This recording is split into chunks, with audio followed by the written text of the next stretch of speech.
Voltamos a apresentar Revista Justiça. Estamos de volta com Revista Justiça e você também pode nos acompanhar a partir desse momento pelo nosso YouTube, Rádio e TV Justiça ao vivo. Entre lá e você pode participar conosco, acompanhar as imagens aqui do nosso estúdio e enviar também a sua pergunta pelo WhatsApp 61 999 75 81 40. 10 horas 31 minutos. Revista Justiça. Debate. O tema de hoje do Revista Justiça é medicina integrativa e também vamos falar sobre cardiologia. Mas, por enquanto, vamos seguindo aqui, falando sobre a medicina integrativa. Estamos recebendo em nossos estúdios a terapeuta integrativa Luciana Torkasky. Doutora Luciana, seja bem-vinda à Rádio Justiça, muito bom dia. Bom dia a todos, muito obrigada pelo convite. E daqui a pouco vamos aguardar a chegada do médico cardiologista, o doutor Tiago Germano. Enquanto isso, vamos àquela pergunta básica, né, doutora Luciana? Afinal, o que é essa medicina integrativa? Conta pra gente. A medicina integrativa, ela trata o paciente como um todo, mas é onde o paciente, ele também tem que participar do tratamento dele. Por exemplo, não só o paciente, mas outros profissionais também da área da saúde. Uma das dificuldades que nós temos hoje de seguir alguns tratamentos, né? O cliente, você fala assim, a gente conversa com o cliente, nós vamos falar dos 3 pilares da saúde, que é você praticar atividade física, ter uma alimentação saudável e ter uma vida também espiritual, uma tranquilidade, né? Uma paz na sua vida. Se a gente seguisse todos esses pilares que a gente fala, a gente teria uma saúde e uma integração de todos desses mesmos pilares, né? E a gente tem temos dificuldade de fazer com que o cliente, com que o paciente, ele participe do seu tratamento. Então, na medicina integrativa, a gente traz o paciente também para participar do tratamento dele, para ele entender o que é a saúde, o que ele tem que fazer para que os tratamentos médicos, os tratamentos odontológicos ou de nutricional, seja colocado na vida dele e em forma resultando em saúde. E como surgiu essa medicina integrativa? A senhora tem um histórico dela? Na verdade, quando a gente quando a gente fala de medicina integrativa, a gente vem assim do humanizar o tratamento, né? A questão de porque o ser humano ele é um todo, cada um é um. Então assim não dá para tratar o médico tratar o corpo, o paciente, sem olhar outras características. Por exemplo, eu como dentista, não posso só tratar a boca, só tratar os dentes, sem saber que ele pode ter um coração saudável, o resto do corpo, entendeu? Então, essa medicina, ela surge para integrar paciente, outros profissionais, para que dê saúde às pessoas. Não é uma prática só brasileira, então? Não é uma prática só brasileira. Eu gostaria, então, que você discorresse um pouco sobre isso. Como surgiu essa necessidade dessa integração? Há estudos acadêmicos sobre a importância desse trabalho, dessa medicina integrativa? Se existem autoridades, assim, também conceituadas que tratam desse assunto? Olha, por exemplo, vou falar de uma das terapias que eu pratico, que é a terapia neural. Essa terapia surgiu em 1820 por 2 irmãos alemães que eles descobriram a relação que um tratamento odontológico tinha em relação a uma aplicação que foi feita no joelho. Então, conta pra gente que é bem curioso isso, né? Ele fez um tratamento odontológico que refletiu na cura do joelho. Então, relacionar o tratamento do dente com o joelho, entendeu? E o que mais exemplos a senhora pode dar? Porque temos aqui toda uma forma holística, então, de tratamento. Recentemente saiu na revista científica Neurologic a respeito das doenças periodontais relacionado ao Alzheimer. É uma pesquisa muito bonita, grande, ainda saiu no Correio Brasiliense, saiu em vários jornais, a respeito dessa relação odontológica com Alzheimer. Ainda pesquisas, né, precisam ser feitas, mas tem essa relação, porque a periodontite pode atingir as células que elas praticam da memória, são células da memória, o que pode estar relacionado ao Alzheimer. Temos até a importância, muitas vezes, do tratamento, né, odontológico para outras causas, principalmente as cardíacas, né, doutora? Sim. E também, outro assunto, que é em relação à atividade física e os alimentos, né? Por exemplo, por que eu vou praticar atividade física e me alimentar bem? A atividade física, ela vai aumentar o nosso metabolismo, né? Quando ela aumenta o nosso metabolismo, o nosso organismo, ele vai ter uma melhor reabsorção de nutrientes. Muito bem, estamos já recebendo aqui nos nossos estúdios o Dr. Thiago Germano, cardiologista. Dr. Thiago, seja bem-vindo, bom dia. Olá, bom dia, obrigado pelo convite. Doutor, chegue um pouquinho mais perto aqui do nosso microfone para o nosso ouvinte acompanhar de perto. Temos também a câmera ali do YouTube para a transmissão dessa entrevista. Obrigado por estar conosco mais uma vez aqui na Rádio Justiça. Estamos falando de medicina integrativa e cardiologia. Eu estava falando aqui, até lembrando, né, que ela estava falando sobre a relação, por exemplo, dos dentes com as outras partes do corpo. A preocupação também dos cardiologistas, principalmente dos dentes, com as doenças do coração? Sim, é importante, né, você fazer um tratamento preventivo, né, principalmente para as placas, né, tratamento de placas. A endocardite é uma doença cardíaca e que pode acontecer proveniente de bactérias, né, decorrentes de uma má escovação, né, de você ter placas dentárias. Então é importante fazer esse tratamento preventivo odontológico também, para prevenir alguns tipos de doença cardíaca. E ainda voltando aqui da medicina integrativa, quando um paciente chega com um problema cardíaco, há também essa análise de uma forma geral, não só o coração, mas o que provoca aquele problema, como eu já falei agora, né, dos problemas dos dentes. Há outros sintomas também que o médico cardiologista faz um mapeamento daquele cliente, daquele paciente? Sim, antes de ser cardiologista, nós somos clínicos, né? Então, de formação. Então, o coração está integrado como um todo dentro do organismo, né? Então, diversas patologias, né, de todos os sistemas atingem o coração. Por exemplo, eu posso citar, um hipertireoidismo, um hipotireoidismo, doença da tireoide, compromete o sistema cardíaco, né? Então, a gente tem que olhar o paciente como um todo, de uma forma integral e tratá-lo, né, como um todo, não só como parte.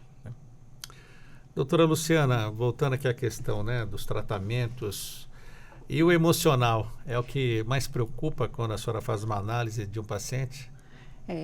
Porque o paciente ele precisa também estar consciente que ele precisa fazer os tratamentos para que o nosso indicar de um tratamento dê certo. Porque, assim, não adianta eu indicar um tratamento e a pessoa não vai fazer, ela não vai praticar atividade física, ela não vai cuidar da alimentação, ela não vai estar, assim, praticando atividades que dê para ela um emocional mais forte, para que ela possa continuar esse tratamento. Isso é muito difícil, né, doutor? Você conseguir ter um cliente, ter um paciente que ele entenda a importância dele praticar atividade física, que ele entenda a importância dele comer bem, que ele entenda a importância dele evitar alguns alimentos.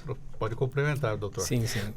Estimular o paciente a mudar hábitos de vida é extremamente importante. Isso faz parte e é dever do médico fazer isso. Então, é dever do cardiologista estimular a mudança de hábitos de vida. Isso dentro do consultório tem que ser uma prática de qualquer profissional de saúde, né? Você estimular o paciente, se ele fuma, estimular ele a parar de fumar. Se ele é sedentário, estimular ele a fazer atividade física, a ter uma alimentação balanceada.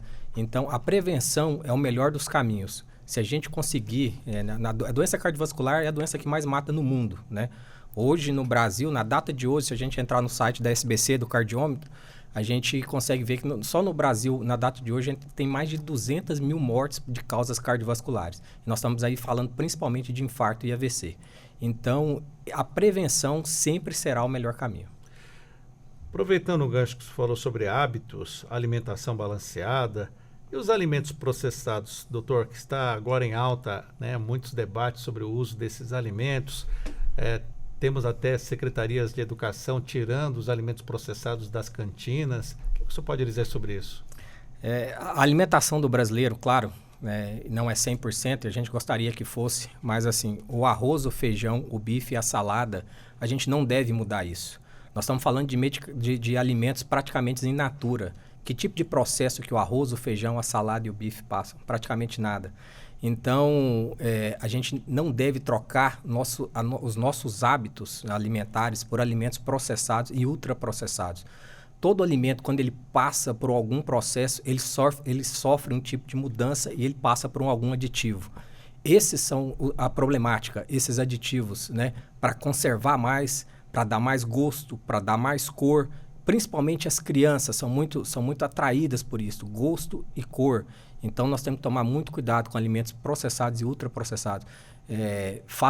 Infelizmente, não são benéficos para a saúde.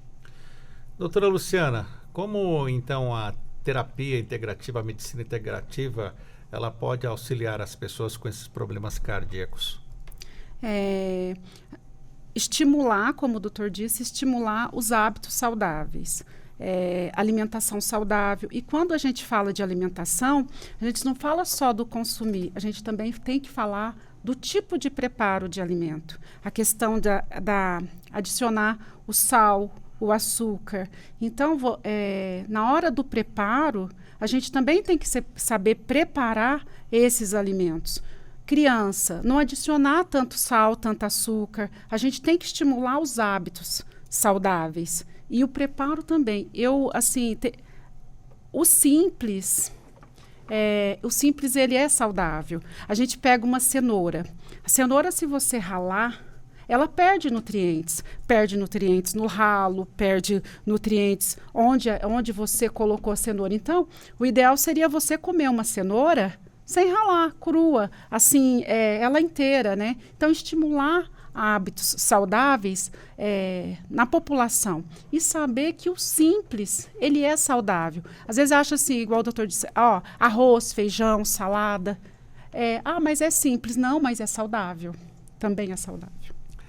E o debate agora também surgiu com aspartame, doutor, sobre o adoçante de forma geral.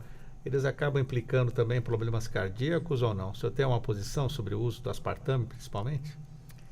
Olha, esses aditivos, claro, existe algumas correlações, né, em relação ao uso desses adoçantes, né, algumas relação em relação a isso. Nós temos que cuidar de uma forma geral do controle do açúcar, né, principalmente. Então, atividade física, excesso de carboidrato, né. Quando a gente tem bons hábitos, né, alimentares, a gente não precisa ficar correndo atrás de subterfúgios, né? Como adoçantes e outras coisas que a gente tem na alimentação. Então, a questão está muito no hábito alimentar. Tá? Se a gente tiver bons hábitos alimentares, na grande maioria das vezes a gente consegue ter níveis de açúcar bem controlados no organismo. Então, se o paciente chegar para o senhor e perguntar, e agora, doutor, o que eu faço? Uso adoçante, não uso? O aspartame?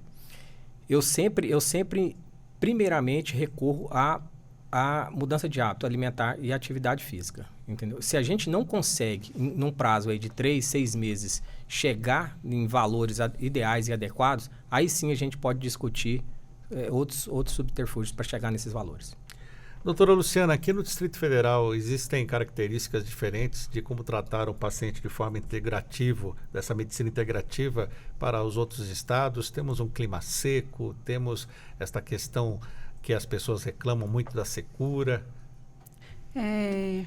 Todos os lugares, todos os estados, nós temos diferenças, seja por clima, seja por condições ambientais, até no que diz respeito à alimentação, por exemplo. A alimentação aqui do Distrito Federal, ela pode não ser a mesma lá de São Paulo, até pelo que o solo é capaz de nos dar. Uma coisa que eu tenho assim nessa minha caminhada é falado muito da cozinha sazonal, que é uma cozinha onde nós podemos usar alimentos dado na época. Então, assim, aqui no Distrito Federal nós temos o Cerrado, que tem grandes quantidades de alimentos, que pode que é diferente do estado de São Paulo. E esses alimentos também dão nutrientes que são importantes para o nosso organismo. E quais seriam esses alimentos agora, nesta época do ano, para se fazer mais? Nesta época do ano, o de Brasília, não sei. Não sei, assim, não tenho essa informação para você certinha. Mas eu sei que nós temos alimentações que dão, né, em determinada época do ano e que não dão em outros lugares. Doutor Tiago, o Distrito Federal, já que estamos falando de características de regiões, qual a preocupação do cardiologista hoje com o nosso clima aqui? Porque muito se fala da altitude, né, do Distrito Federal, é muito alto, as pessoas têm mais problemas cardíacos aqui ou não? Na verdade, assim, a questão agora é o inverno, né? Nosso inverno ele tem a queda de temperatura e é seco, né? Baixa da umidade, né? Então, sim, existe preocupações, né, em relação a isso, do ponto de vista, né, cardíaco, sim, cardiovascular. Porque durante o inverno, quando a temperatura cai, exige mais do organismo, tá? Pra gente, nós somos animais homeotérmicos, então a nossa temperatura interna ela não oscila, 36,5, 36,7. E quando a temperatura externa cai, para a gente manter essa temperatura, a nossa homeostase, né, para a gente manter essa temperatura interna constante, exige-se mais o sistema cardiovascular. Então, nós vamos ter, por exemplo, vasoconstrição periférica, que né, diminui o calibre dos vasos, isso aumenta a pressão arterial, aumenta a demanda cardíaca e, consequentemente, devido a essas mudanças fisiológicas, em pessoas que estão mais propensas a doenças cardiovasculares, aumenta a taxa de infarto e acidente vascular cerebral neste período. Chega a ter um aumento, um acréscimo de cerca de 30%. E isso a gente observa no pronto-socorro. Realmente a gente atende mais pacientes graves neste período do ano. O senhor falou sobre o cardiômetro, né? Eu acessei aqui o site da Sociedade Brasileira de Cardiologia, 218.336 mortes até o momento neste ano aqui no Brasil, a estimativa do SBC. E temos essa situação do frio. Quando uma pessoa vem de outro estado e vem morar aqui e tem um problema cardíaco, a atenção é maior ainda? Sim. Então, assim, quando por exemplo, quando uma pessoa muda do litoral, né, para Brasília, que é uma região úmida, que ela vem para a região aqui, que ela sofre um pouco mais. Então, nós estamos mais propensos, inclusive, a doenças respiratórias, né? E que também aumenta a taxa de infarto. Então, se a gente soma o inverno, que já exige uma demanda maior do nosso organismo, mais as infecções respiratórias que são mais comuns aqui. Então, consequentemente, principalmente as pessoas ali acima dos 50, 60 anos, elas estão mais propensas às doenças cardiovasculares nesse sentido. Então, assim, a questão é, doutor, mas eu não tenho problema nenhum, eu estou mais propenso, né? Se você é saudável, não tem nenhum menos fatores de risco, é saudável, claro que não. É claro que ninguém deve se expor a temperaturas frias extremas, porque a gente acaba também exigindo muito do nosso organismo. Nesse período, está muito frio, então faça mais atividade física em ambientes fechados, se agasalhe um pouco mais, não mergulhe em águas muito geladas, né? A gente acaba expondo o nosso corpo ao extremo e isso não é saudável. E pessoas que têm doenças cardíacas já, que sabidamente sabem disso, essas pessoas ainda mais têm que se cuidar durante o inverno, porque existe a probabilidade maior de descompensação nesse período. Até dormir de meia, doutor? Sim, faz parte também. Por quê? Explica pra gente isso. Assim, às vezes pensamos que é algo assim, então, né? Sim. Sem sentido, mas por que eu vou dormir de meia? Proteger as extremidades, por onde a gente perde mais frio, né? Então, proteger as mãos, usar luvas, proteger os pés, usar meias grossas, né? Proteger as extremidades. Então, a temperatura externa mais fria, ela rouba calor do nosso corpo, né? E isso acaba exigindo mais do nosso corpo para manter a nossa temperatura interna, tá? Então, essa é a questão. Não expor nosso corpo a temperaturas extremas. Doutora Luciana, Sim. a pandemia acredito que deixou sequelas, né? E como a medicina integrativa agiu durante a pandemia para tentar restabelecer um equilíbrio emocional, financeiro, e principalmente de saúde dessas pessoas com as sequelas da Covid? Na pandemia, eu como terapeuta integrativa, eu trabalhei com algumas terapias. Uma foi o ozonioterapia, a gente trabalhamos muito, que ele é um antifúngico, e nós trabalhamos dando algumas indicações também de tratamento, né? Mas também estimulando que a pessoa não ficasse presa só, que ela pudesse estar fazendo algumas atividades dentro da própria casa, dentro da rotina dela, para que ela não ficasse parada, né? E para o senhor, doutor Tiago, como foi essa época da pandemia e até hoje? As pessoas reclamam de sequelas deixadas pela pandemia, principalmente sequelas cardíacas? Sim, com certeza. A pandemia deixou sequela em todos os sentidos, né? O Covid deixou sequela em todos os sentidos. Do ponto de vista cardiovascular não foi diferente. Sabidamente, a gente já tem conhecimento que o vírus do Covid tem tropismo por músculo cardíaco e provoca, né, doenças cardiovasculares ou instabilizam doenças cardíacas prévias. Então, um paciente que ele já tinha um problema cardíaco que ele desconhecia, ele adquiriu o Covid, ele infartou, né, ou teve um acidente vascular cerebral. Então, a gente já tem esse conhecimento a respeito disso. Pessoas que tiveram Covid e com mais de um ano pós-Covid, já tem estudos agora de 2 anos, né, de segmento, mostrando também doenças cardiovasculares aparecendo em pessoas pós-Covid, 2 anos após, tá? Então, assim, deixou sim sequelas, sabidamente, a gente já tem conhecimento disso e a gente tem que fazer segmento de todos os pacientes. Aqueles que manifestaram a doença cardíaca durante o Covid e aqueles que tiveram Covid, mas não manifestaram doença. A gente também tem que fazer o segmento desses pacientes para saber se ele vai ter algum evento futuro. A primeira pergunta, então, quando um paciente chega para o senhor teve Covid ou não teve Covid? Sim, sim. E quando a gente detecta algumas alterações hoje, por exemplo, paciente que teve Covid e evoluiu com uma miocardite, né, que é uma inflamação do músculo cardíaco provocado pelo Covid. Esse paciente a gente vai ter que seguir ele por mais tempo e ficar atento para ver se a gente não vai ter recidiva da doença cardíaca. Eu até tem uma amiga que ela teve uma miocardite e quando foi fazer outro exame soube que estava com Covid. Que doença, né? Sim, sim. E pode evoluir para casos graves. E pode haver, inclusive, recidiva. A gente sabe disso. Doutora Luciana, quando o paciente chega buscando a medicina integrativa, então a senhora faz um checklist de tudo. Como é feito isso? Eu faço uma história de vida e clínica, né?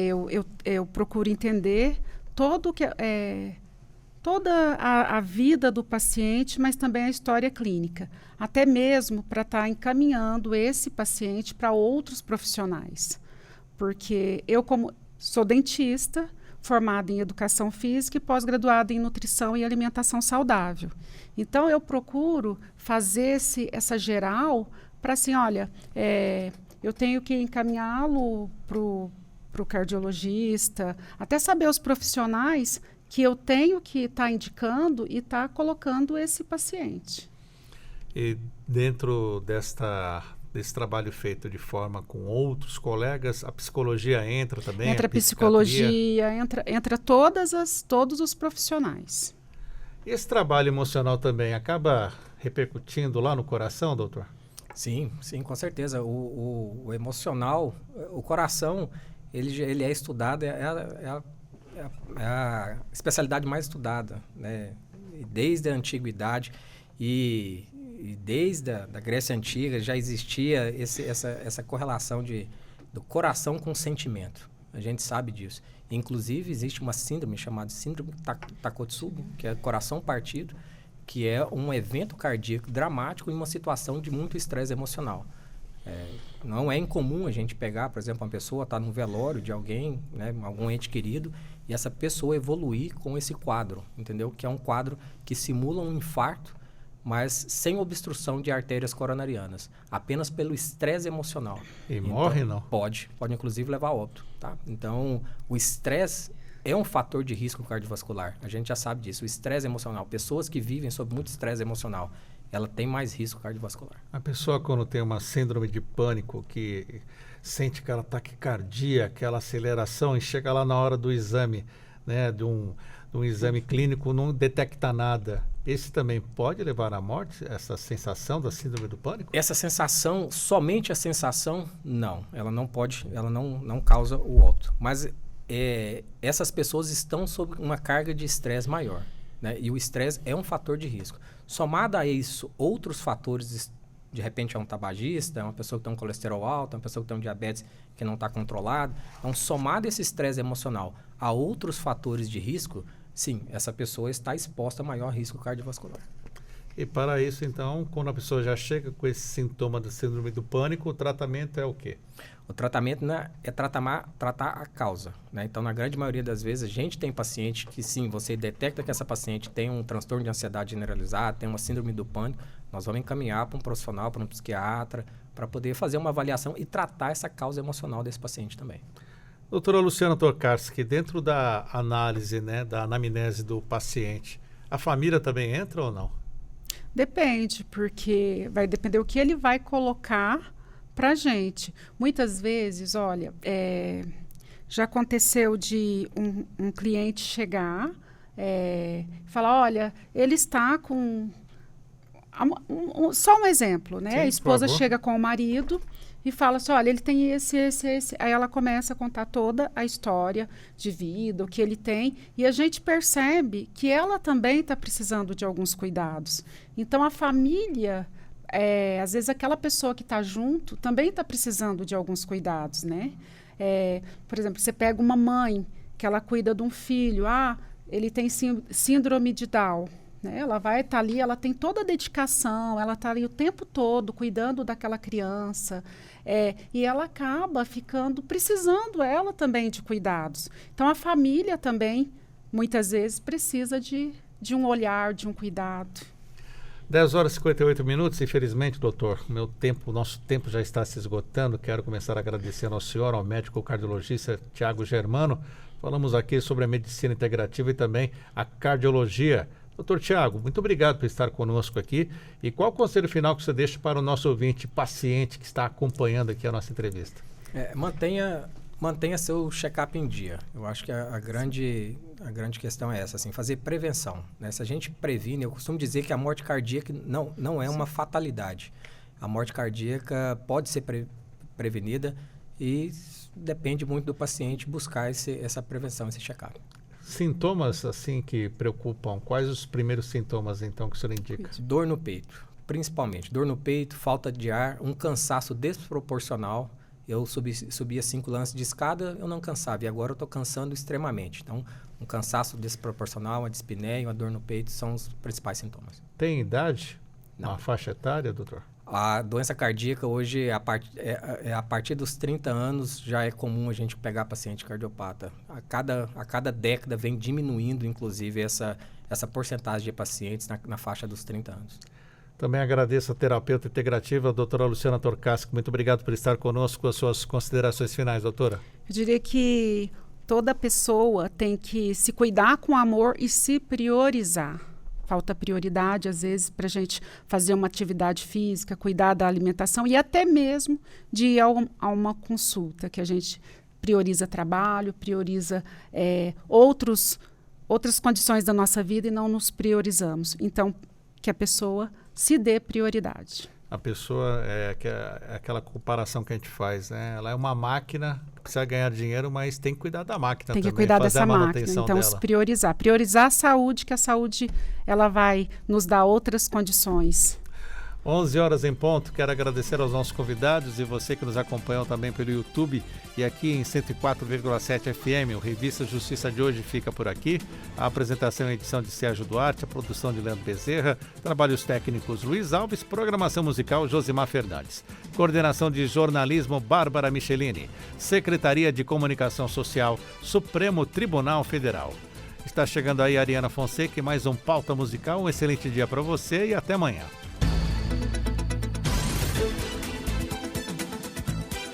A Rádio Justiça apresentou Revista Justiça.